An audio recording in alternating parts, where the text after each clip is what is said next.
Dari sini kita bisa melihat bahwa Presiden Jokowi sebenarnya sangat tidak mau kena label politik dinasti. Karena pelabelan politik dinasti itu memang akan memberikan citra jelek kemana-mana, baik di tingkat nasional maupun di dunia internasional.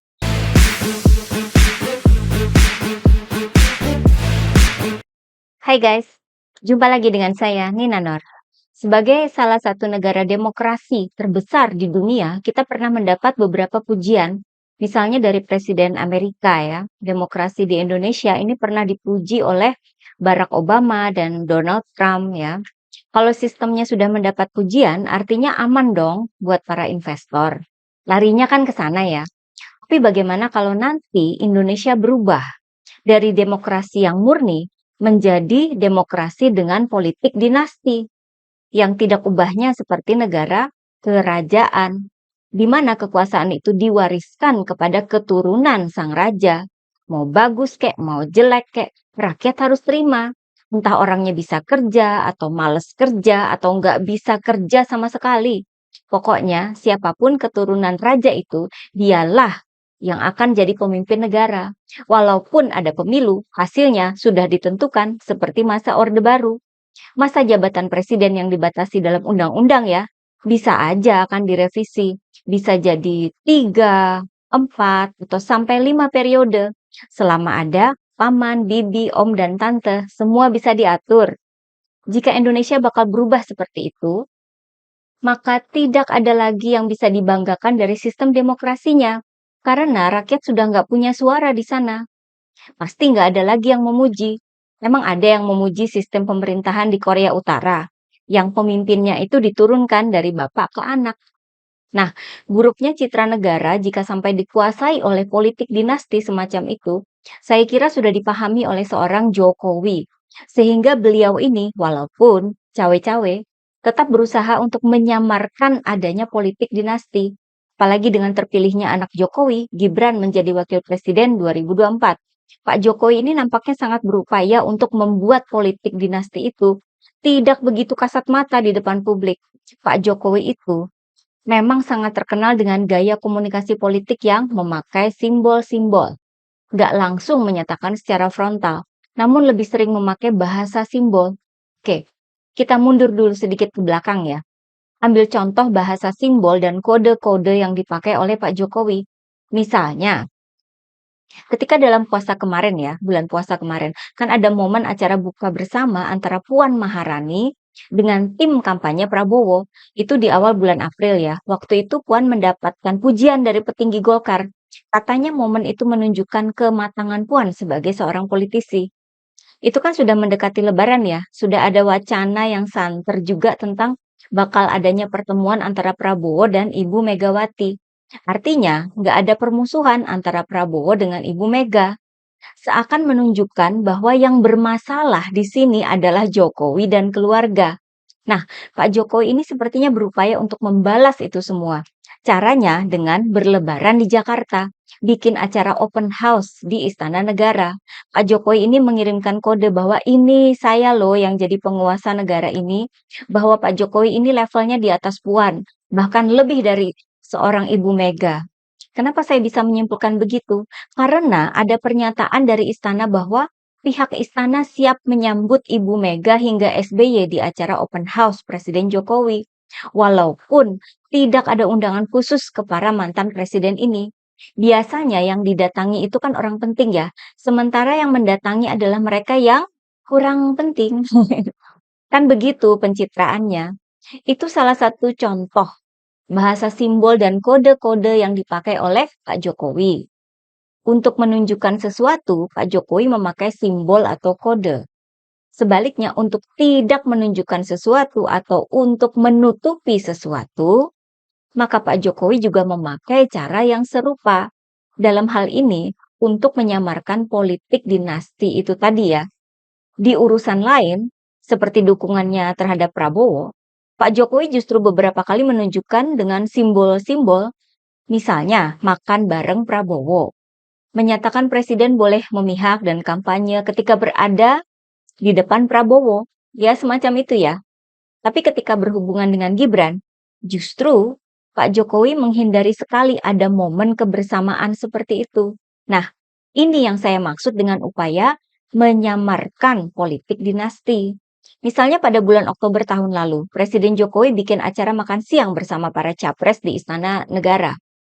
Atas inisiatif ini, Presiden Jokowi kemudian disebut berupaya untuk menurunkan tensi politik tanah air. Pertanyaan kita kan gini, kalau memang bertujuan begitu, kenapa para cawapres nggak diundang sekalian biar lengkap kan? Lalu ada penjelasan dari istana bahwa untuk para cawapres, nanti akan ada makan bareng dengan Wakil Presiden Pak Ma'ruf Amin. Acara makan bareng Pak Ma'ruf Amin ini dengan para cawapres akhirnya batal ya. Ya kenapa nggak sekalian aja kan dari awal dibarengi dengan para capres. Akhirnya acara makan bareng cawapres ya nggak pernah digelar karena memang ada agenda tertentu di balik itu semua bahwa Pak Jokowi menghindari kebersamaan dengan Gibran sebagai cawapres di depan publik. Cara atau siasat ini masih dipakai terus oleh Pak Jokowi. Misalnya, tidak pernah sekalipun menghadiri acara debat capres. Walaupun Pak Jokowi ikut berkomentar soal debat capres dengan komentar yang sepertinya memihak pada Prabowo, seperti mengkritik soal menyerang personal dan menyebut debat jadi kurang mengedukasi masyarakat. Akhirnya Presiden Jokowi sendiri yang kena sentil publik ya, karena komentar soal debat itu dinilai tidak tepat dan kurang etis. Kebayangkan kalau Pak Jokowi turut hadir di dalam debat capres dan juga ngasih komentar yang memihak Prabowo Gibran. Makanya Pak Jokowi pun tidak pernah hadir di acara debat itu ya. Nah, apalagi sesudah MK ketok palu. Pendapat para hakim MK yang dissenting kan banyak sekali ditayangkan dalam media. Misalnya dari Hakim Arief Hidayat yang menyebut bahwa apa yang dilakukan pemerintahan Jokowi dengan segenap struktur politik kementerian dan lembaga dari tingkat pusat hingga daerah telah bertindak partisan dengan memihak calon tertentu. Pemerintah disebut melakukan pelanggaran pemilu secara terstruktur dan sistematis. Arief Hidayat juga menyebut bahwa anggapan bahwa presiden boleh berkampanye itu tidak dapat diterima oleh nalar yang sehat dan etika yang peka. Bahwa Presiden Jokowi seolah mencoba menyuburkan spirit politik dinasti yang dibungkus oleh virus nepotisme sempit dan berpotensi mengancam tata nilai demokrasi ke depan. Kemudian Hakim Saldi Isra menilai bahwa politisasi bansos memang terjadi dalam proses Pilpres 2024. Itu beberapa dissenting opinion hakim-hakim MK ya, yang beredar luas di media dan media sosial. Presiden Jokowi menjadi terbebani untuk lebih keras lagi mengupayakan untuk menyamarkan politik dinasti. Apalagi di saat yang sama ramai juga pernyataan dari PDIP bahwa baik Jokowi maupun Gibran sudah bukan lagi menjadi bagian dari PDIP. Padahal kan katanya Pak Jokowi mau cari waktu untuk bertemu dengan Bu Mega. Wah, berat nih ya. Oleh sebab itu, Pak Jokowi ini berusaha untuk tidak terlalu nampak bersama dengan Gibran di depan publik. Caranya adalah menghindari momen-momen kebersamaan itu. Misalnya, dalam acara penetapan presiden dan wakil presiden terpilih di KPU. Walaupun sudah diundang oleh pihak KPU, Presiden Jokowi tidak hadir. Katanya sih lagi ke BSD Tangerang, deket gitu loh. Momen kedua adalah ketika Presiden Jokowi katanya akan memberikan langsung tanda penghargaan Satya Lencana kepada kepala daerah yang dianggap berprestasi, termasuk Gibran anaknya dan Bobi Nasution menantunya. Berita ini cukup bikin heboh publik ya, karena nampak banget dinastinya. Di media CNN Indonesia sampai menayangkan artikel yang memaparkan daftar keluarga Jokowi yang mendapat tanda kehormatan, yaitu Ibu Iriana sang istri, Gibran sang anak, dan Bobi sang menantu. Bahkan nama Anwar Usman juga disebut oleh CNN Indonesia.